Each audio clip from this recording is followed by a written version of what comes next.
अस्सलाम वालेकुम गाइस, मेरा नाम है बिलाल और आज मैं आपको एक्सरसाइज 1.1 के प्रॉब्लम्स को हल करना सिखाऊंगा। तो अगर आप मेरे इस चैनल पे नए हैं तो प्लीज़ इसको सब्सक्राइब कीजिए और बेल आइकन को क्लिक करना मत भूलिए।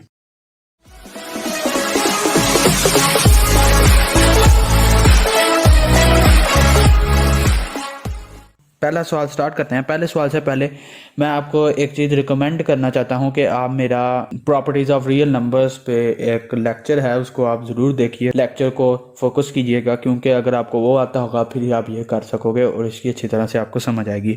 तो पहले सवाल को करवाने से पहले मैं एक दफ़ा फिर से क्लोजर लॉ ऑफ एडिशन आपको बता देता हूँ कि अगर ए और बी अगर कोई भी आपके पास रियल नंबर्स हैं और ए और बी को मैं ऐड करूँ तो वो भी रियल नंबर्स ही होंगे। इसके बाद closure law of addition multiplication ये है कि ए और बी कोई भी रियल नंबर्स हैं आपके पास, तो ए और बी को अगर मल्टीप्लाई मैं करता हूं तो वो भी रियल नंबर ही होगा। पहला सवाल अब सॉल्व करते हैं। Which of the following sets have closure property with respect to addition और मल्टीप्लिकेशन के हिसाब से कौन सा क्लोजर है और कौन सा नहीं है, ये हमने बताना है।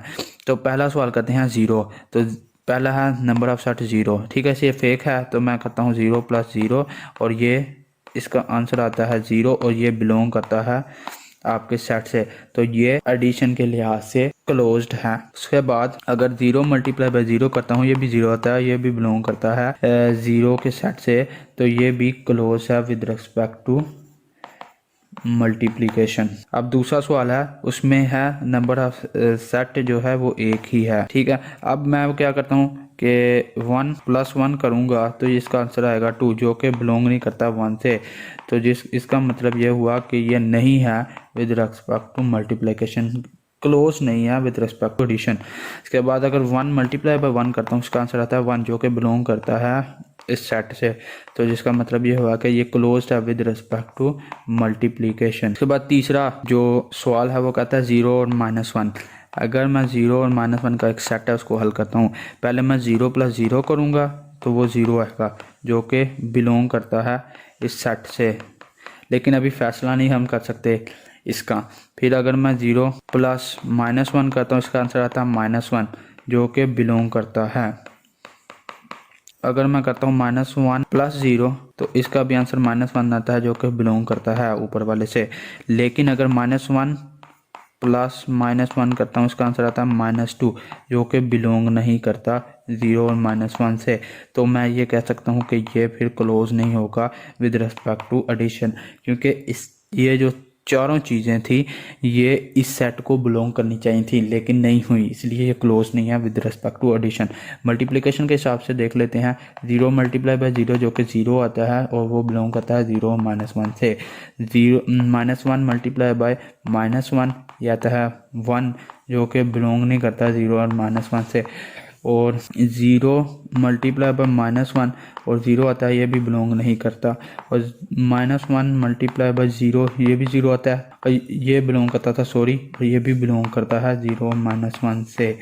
तो ये एक चीज़ की ना बिलोंग होने की वजह से मैं ये कहूँगा कि ये क्लोज नहीं है विद रिस्पेक्ट टू मल्टीप्लिकेशन। अब लास्ट है वन और माइनस वन। अगर मैं वन प्लस वन करता हूँ तो ये टू आता है, जो कि बिलोंग नहीं करता वन और माइनस वन से। आपने दूसरे भी एक दफ़ा चेक कर लेने हैं कि वन प्लस माइनस वन करूँ तो ज़ीरो आता है, वो भी बिलोंग नहीं करता। इस तरह one minus one plus one करूँ वो भी ज़ीरो आता है, वो भी बिलोंग नहीं करता। इस तरह minus one minus plus minus one और ये आता है माइनस टू और ये भी बिलोंग नहीं करता, तो इसलिए ये क्लोज नहीं है विद रिस्पेक्ट टू एडिशन। अब मल्टीप्लिकेशन के हिसाब से देख लेते हैं। वन और माइनस वन था तो वन इंटू वन, इसका आंसर आता है वन, जो कि बिलोंग करता है वन और माइनस वन से।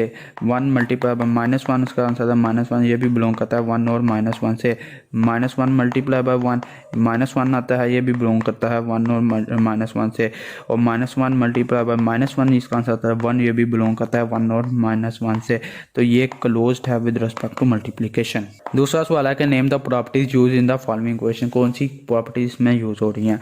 तो इसके लिए आपको मेरा दूसरा लेक्चर देखना लाजमी है, फिर आप इसको कर सकोगे, तो ये आप पर है। इसके बाद आते हैं कि name the properties use in the following inequalities, तो ये मैं आपको करवा देता हूँ। तो पहला है minus three less than minus two. इसका कैसे आपको पता चलेगा कि ये इसके बराबर है। माइनस थ्री है तो इसमें मैं ऐड कर देता हूँ प्लस थ्री दोनों साइडों पे, तो ये आ जाएगा ज़ीरो लेस दैन, +1, तो वही चीज़ आ गई।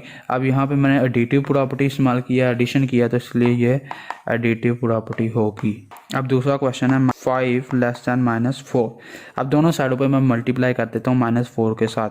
अब माइनस से मैं मल्टीप्लाई कर रहा हूँ तो ये जो साइन है ये उल्ट जाएगा, ये ग्रेटर देन बन जाएगा। अगर प्लस से करता हूँ तो फिर कोई फ़र्क नहीं पड़ेगा। तो ये चीज़ आ गई, मैंने मल्टीप्लाई किया इसलिए ये मल्टीप्लीकेटिव प्रॉपर्टी होगी। उसके बाद है 1 > -1। इसमें दोनों तरफ माइनस करते हैं 4 को। अब माइनस कर रहा हूँ इसलिए कोई फ़र्क नहीं पड़ेगा आपकी इस साइन पे। और -3 > -5, आपने कोई चीज़ ऐड की है इसलिए ये एडिटिव प्रॉपर्टी है। उसके बाद चौथा सवाल है a < 0 है। इधर मैं -1 से मल्टीप्लाई कर देता हूँ दोनों साइडों पे। -1 मल्टीप्लाई बाय a, माइनस से मल्टीप्लाई कर रहा हूँ इसलिए साइन उल्ट जाएगा। 0 मल्टीप्लाई बाय -1 तो -a < 0। तो ये वही चीज़ आ गई आपके पास। तो ये मल्टीप्लिकेशन की है इसलिए मल्टीप्लिकेटिव प्रॉपर्टी है। उसके बाद a ग्रेटर है b से, तो दोनों साइड में मल्टीप्लाई कर देता हूँ 1/ab से। a मल्टीप्लाई बाय 1/ab और b multiply by 1/ab। a से कैंसिल हो जाएगा, 1/b ग्रेटर देन 1/a, यानी कि 1/a लेस देन है 1/ab से। तो आपने मल्टीप्लिकेशन किया इसलिए मल्टीप्लिकेटिव प्रॉपर्टी है। उसके बाद वो कहता है अगर a ग्रेटर b है तो दोनों साइड पे आप -1 से मल्टीप्लाई कर दोगे। -1 मल्टीप्लाई बाय a तो ये साइन उल्ट जाएगी, -1 मल्टीप्लाई बाय b, क्योंकि मल्टीप्लाई से क्योंकि माइनस से मल्टीप्लाई कर रहे हैं तो -a < -b मल्टीप्लाई किया इसलिए ये मल्टीप्लिकेटिव प्रॉपर्टी है।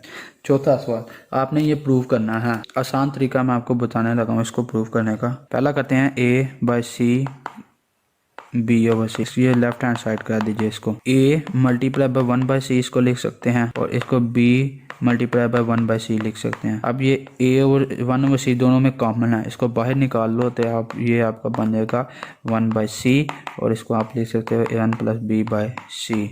या इसको एक और तरीके से भी कर सकते हैं कि लेफ्ट हैंड साइड आपकी बराबर है a/c + b/c का। ठीक है, आप एलसीएम लो, एलसीएम इसका c आता है। तो एलसीएम आपको लेना आना चाहिए। जब भी एलसीएम करते हो जो नीचे होता है उसको इस पे डिवाइड करते हैं, यानी कि c/c और वो आएगा 1। और ये जो आंसर आता है इसको ऊपर वाले से मल्टीप्लाई करते हैं 1 × a और आंसर आएगा a। तो यहाँ पे a आएगा प्लस c को इसको इस c से डिवाइड करो तो 1 आएगा, 1 को b से मल्टीप्लाई कर दो तो वो b आ जाएगा। तो a + b/c। दूसरा सवाल है a/b + c/d। तो इसका एलसीएम क्या आएगा, b × d। तो b से पहले कर दो और फिर d से कर दो तो bd इसका एलसीएम आ जाएगा। फिर इन दोनों को मल्टीप्लाई कर देते हैं, मल्टीप्लाई करेंगे तो bd और bd इसका एलसीएम होगा। ठीक है, अब करना क्या है कि नीचे इसको इस चीज़ को इससे डिवाइड कर देना b से, bd / b और b से का d आंसर आता है। इस d को मल्टीप्लाई कर दो a के साथ तो इस तरह ad आंसर आएगा आपके पास। फिर उसके बाद ये bd है और bd को अब आपने इस चीज़ से डिवाइड करना है d के साथ, तो d से कैंसिल और b आंसर आएगा। अब b को आप मल्टीप्लाई कर दो c के साथ तो cb आएगा जो आप, तो cb। इस तरह आप ये भी प्रूफ कर सकते हो। या इसका एक और तरीका है a/b + c/d। ठीक है, अब आपने करना क्या है कि a और b इसके साथ 1 लिख सकते हैं, कोई फ़र्क नहीं पड़ेगा इक्वेशन पे। c/d और इसके साथ भी 1 लिख सकते हैं, इक्वेशन पे कोई फ़र्क नहीं पड़ेगा। अब यहाँ पे है d, तो इधर मैं लिखूँगा d मल्टीप्लाई बाय 1/d। अब ये दोनों कैंसिल हो जाए तो 1 नहीं आता, कोई इक्वेशन पे फ़र्क नहीं पड़ता। c/d × b multiply by 1/b। तो ये आएगा a/b × d/d + c/d × b/b।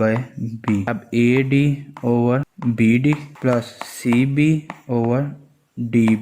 अब आपने एलसीएम ले लेना, एलसीएम आएगा bd और ad ऊपर आ जाएगा प्लस cb, और यही आपने प्रूफ करना था। अब इसको हल करने का एक आसान तरीका है, बहुत ही आसान, -7/12 -5/18। ठीक है, ये आपको पता है। अब इसका एलसीएम लो, 12 और 18 का एलसीएम आएगा 2 6 2 9, 2 3 और 9 का नहीं हमें पता, 3 1 और 3 और 3 1 और 3 1।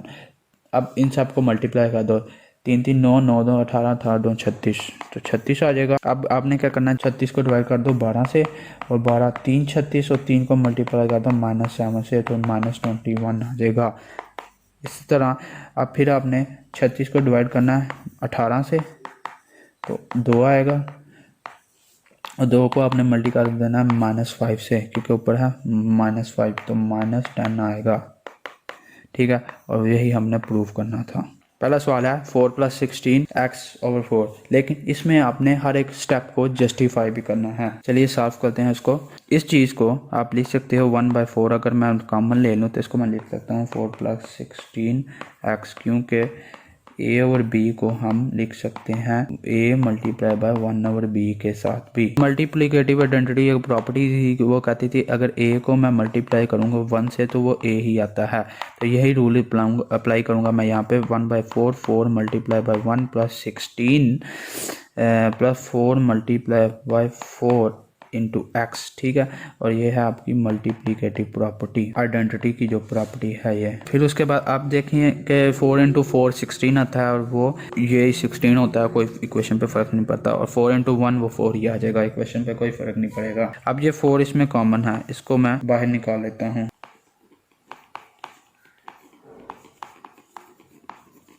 और ये आपकी डिस्ट्रीब्यूटिव प्रॉपर्टी है। अब जो मल्टीप्लिकेटिव इनवर्स की जो प्रॉपर्टी थी वो कहती थी कि अगर a को मैं मल्टीप्लाई कर दूँ उसके इनवर्स के साथ तो वो 1 आता है, या a × 1/a वो 1 होता है। इस तरह यहाँ पे मैं मल्टीप्लिकेटिव प्रॉपर्टी अप्लाई करने वाला हूँ, तो 4 से कैंसिल हो जाएगा, 1 आंसर आएगा, इंटू 1 + 4x। ये है मल्टीप्लिकेटिव इनवर्स प्रॉपर्टी। अब उसके बाद इसको मल्टीप्लाई कर दो सिंपल, और ये आपको मल्टीप्लिकेटिव आइडेंटिटी का आपको पता ही है कि अगर a को 1 से मल्टीप्लाई करूँगा तो a ही आता है। इस तरह का 1 + 4 को x को मल्टीप्लाई करूँगा 1 से तो 1 + 4x ही आएगा, और ये आ जाएगी आपकी मल्टीप्लिकेटिव आइडेंटिटी। उसके बाद दूसरा सवाल है 1/4 + 1/5 डिवाइडेड बाय 1/4 - 1/5। तो सबसे पहले मल्टीप्लिकेटिव आइडेंटिटी की प्रॉपर्टी को आप इस्तेमाल करो, multiply by 1 + 1/5 multiply by 1 over 1/4 multiply by 1 - 1/5 multiply by 1। यह है मल्टीप्लिकेटिव आइडेंटिटी की प्रॉपर्टी। फिर आप मल्टीप्लिकेटिव इनवर्स की प्रॉपर्टी को फाइंड आउट को इस्तेमाल करोगे। 1/4 यहाँ पे 5 है, इसलिए 5 से मल्टीप्लाई और डिवाइड करो। यहाँ पे 4 है, इसलिए 4 से मल्टीप्लाई और 4 से डिवाइड कर दो, नीचे भी इसी तरह कर दो।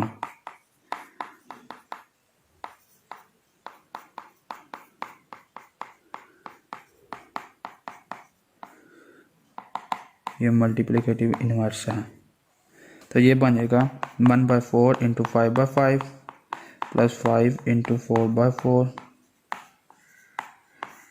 1/4 × 5/5 -5 सॉरी यहाँ पे 1/5 आता है 4/4, क्योंकि आपको पता है कि a और b है उसको a × 1/b भी लिख सकते हैं, या a × 1/b है उसको a और b लिख सकते हैं।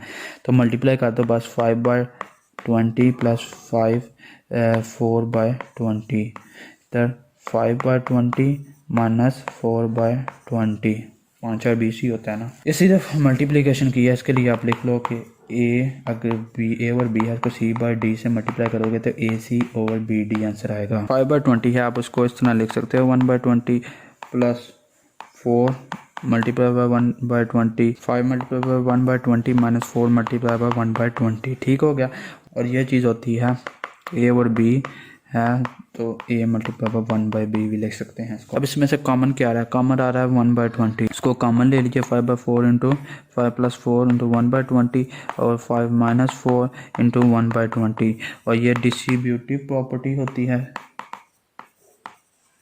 अच्छा, अब उसके बाद कैंसलेशन प्रॉपर्टी को इस्तेमाल करो, 5 + 4 और 5 - 4। ठीक है, ये दोनों आपस में कैंसिल हो जाए, इसलिए कैंसलेशन प्रॉपर्टी आप यहाँ पे इस्तेमाल करोगे। अब 5 + 4 होता है 9 और 5 - 4 1 होता है, तो इसका आंसर आएगा 9। ये जो है ये बिल्कुल इसी के सिमिलर है, आपने जो भी स्टेप मैंने अभी करवाए हैं इसके लिए भी आपने वही फॉलो आउट करने हैं। और अब मैं आपको ये वाला क्वेश्चन कराऊंगा। अब कहता है कि अगर 1/a + 1/b नीचे है 1 - 1/a × 1/b हो, तो फिर आपने इसको सॉल्व करना है। तो सबसे पहले मल्टीप्लिकेटिव आइडेंटिटी की प्रॉपर्टी को इस्तेमाल करो।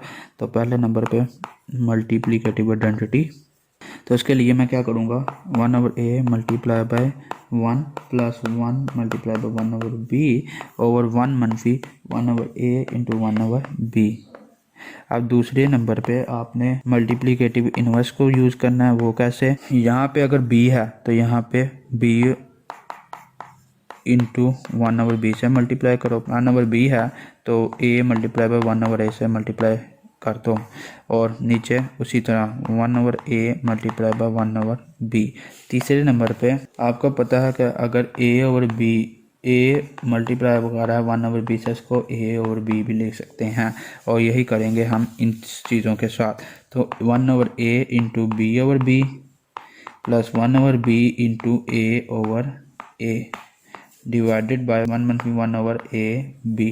चौथे नंबर पे आपको पता है कि a/b हो और c/d से मल्टीप्लाई करा हो तो ac/bd हम उसको लिख सकते हैं।